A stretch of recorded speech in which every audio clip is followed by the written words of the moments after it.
আমরা দেখছি মিডিয়া ও ফ্যাসিজমের যেই সম্পর্ক বিগত সময়ে ছিল, যদি সেই সম্পর্ক থেকে সেই আদর্শিক আধিপত্য জায়গা থেকেও যদি মিডিয়া বের না হয়, তাহলে আসলে এই জুলাই গণঅভ্যুত্থানের পরবর্তীতে আমরা যে মুক্ত গণমাধ্যমের প্রত্যাশা করি এবং জনগণের মিডিয়ার প্রতি যে আস্থা বিশ্বাসের জায়গা, সেটি আসলে সম্পূর্ণরূপে নিশ্চিত হবে না।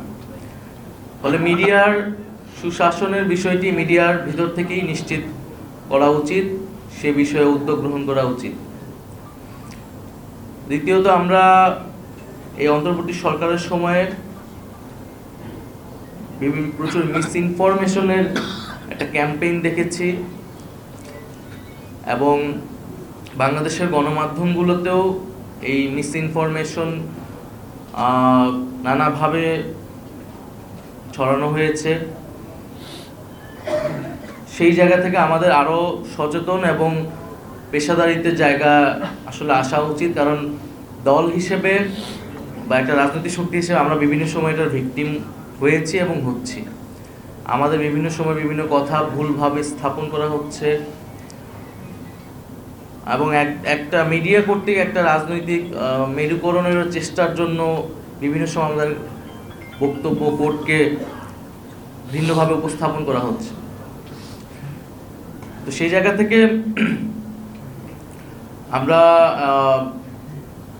আশা করব যে রাজনৈতিক দলগুলোর সাথে গণমাধ্যমের যে সম্পর্ক, সেই সম্পর্ক আরো ইতিবাচক হবে এবং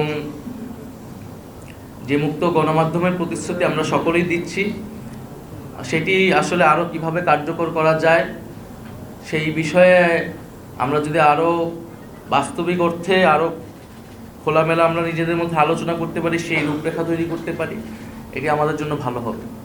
গণমাধ্যম সংস্কার কমিশন আসলে অনেক আগেই হয়েছে, আমি উপদেষ্টা থাকার সময় হয়েছিল এবং আমাদের যে সময়সীমা সেই সময় ছিল যে গণমাধ্যম সংস্কার কমিশনের সুপারিশগুলো দ্রুত আসবে এবং বাস্তবায়ন হবে, সেটি অনাকাঙ্ক্ষিতভাবে অনেক দেরি করছে। তো আমি মনে করি যে সেটি দ্রুত হওয়া উচিত, কারণ সেই সংস্কারের রূপরেখাগুলো আসলে এবং বাস্তবায়ন হওয়া শুরু করলে আমরা আসলে বলতে পারবো যে এই জুলাই গণঅভ্যুত্থানের পরে আসলে গণমাধ্যমের পরিবর্তনটা দৃশ্যমান হচ্ছে। গণমাধ্যমে যেই মালিকানার বিষয়টা আসছে, আমরা এটা সমর্থন করি যে মালিকানার বিষয়টা সুস্পষ্ট হওয়া উচিত, কারণ বিভিন্ন কর্পোরেট মালিকানা কোনো একটি গোষ্ঠী বা বিভিন্ন কায়েমি স্বার্থে গণমাধ্যমকে ব্যবহার করার সুযোগ পায়। ফলে গণমাধ্যমগুলো জনগণের কথা না বলে বিশেষ রাজনৈতিক উদ্দেশ্য অনেক সময় ধারণ করে।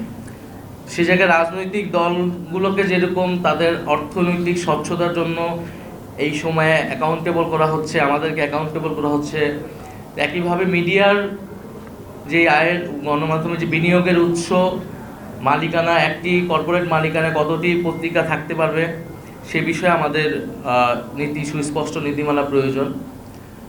এবং বিগত 16 বছরে বিশেষত ইলেকট্রনিক মিডিয়ার ক্ষেত্রে মিডিয়ার বিকাশটা বিগত 16 বছরে হয়েছে এবং প্রচুর ইলেকট্রনিক মিডিয়া ছাড়পত্র পেয়েছে, লাইসেন্স পেয়েছে। সেটার আসলে নীতিমালা প্রয়োজন এবং সেই সময়ে যে উদ্দেশ্য থেকে বা যেই ধরনের ব্যবস্থাপনায় এই মিডিয়াগুলো তৈরি করা হয়েছিল, অভ্যুত্থান পরবর্তী সময়ে আসলে তাদের কি সেই মিডিয়াগুলো বিষয়ে আসলে কোনো ধরনের নীতি আসেনি। তো জাতীয় নাগরিক পার্টি মুক্ত গণমাধ্যমের পক্ষে বিশ্বাস করে এবং আমরা বিশ্বাস করি যে গণতন্ত্র চর্চার জন্য, মানুষের মত প্রকাশের স্বাধীনতার জন্য মুক্ত গণমাধ্যম একটি অতি গুরুত্বপূর্ণ মানদণ্ড। ফলে আমাদের এই আন্দোলনেও কিন্তু মত প্রকাশের যে অধিকার, সেই অধিকার হরণ থেকেই এই আন্দোলনের যাত্রা শুরু। ফলে জুলাই গণঅভ্যুত্থানের সেই আকাঙ্ক্ষাকে ধরেই আমরা বলতে চাই যে ভবিষ্যৎ বাংলাদেশে আমরা গণমাধ্যমে যে ধরনের দলীয়করণ দেখি, গণমাধ্যমের উপরে সরকারি হস্তক্ষেপ দেখি, গণমাধ্যমের উপর নানা ধরনের সামাজিক চাপ দেখি, সেগুলা থেকে বের হয়ে সত্যিকার অর্থে গণমাধ্যম কাজ করতে পারবে এবং সাংবাদিকরা তাদের নিরাপত্তা এবং পেশাদারিত্ব বজায় রেখে মানুষের পক্ষে সেই কাজগুলো করতে পারবে। বিগত এই অন্তর্বর্তী সরকারের সময়ে গণমাধ্যম যে কিছু নানামুখী চাপের মধ্যে বিভিন্ন সময় পড়েছে। একটা হচ্ছে সরকারি হস্তক্ষেপের জায়গা গণমাধ্যমের উপর অনেক কমেছে বলে আমি মনে করি। অন্তত আমার সময়ে গণমাধ্যমের উপর সরকারি যে হস্তক্ষেপের জায়গা সেটি একেবারেই কম ছিল, কিন্তু সামাজিক নানা ধরনের চাপ তৈরি হয়েছিল গণমাধ্যমের উপরে, এবং সেই সামাজিক চাপগুলো আসলে ক্ষোভগুলা কেন গণমাধ্যমের বিশেষ গণমাধ্যমের বিরুদ্ধে হয়েছিল সেটিও আমাদের আসলে বিশ্লেষণ করা প্রয়োজন। আমাদের অবশ্যই গণমাধ্যমের পক্ষে দাঁড়াতে হবে। কোনো গণমাধ্যম বন্ধ করার পক্ষে আমরা কখনোই বলি নাই, বরং বিভিন্ন সময় যখন এই আলোচনাগুলো এসেছে আমরা গণমাধ্যমের পক্ষে থেকেছি। কিন্তু একই সাথে গণমাধ্যমে যে বিগত সময়ের ভূমিকা বা গণমাধ্যমের ভিতরে যে নানান ফ্যাসিবাদী প্রবণতা, সেটার বিরুদ্ধে আমরা কখনো কখনো বলেছি। কিন্তু এই বলার মানে এই না যে আমরা মুক্ত গণমাধ্যমের বিপক্ষে, বরং গণমাধ্যম যাতে স্বাধীনভাবে মুক্তভাবে জনগণের পক্ষে কথা বলতে পারে সে উদ্দেশ্যেই মূলত এই বক্তব্যগুলো বিভিন্ন সময় এসেছিল।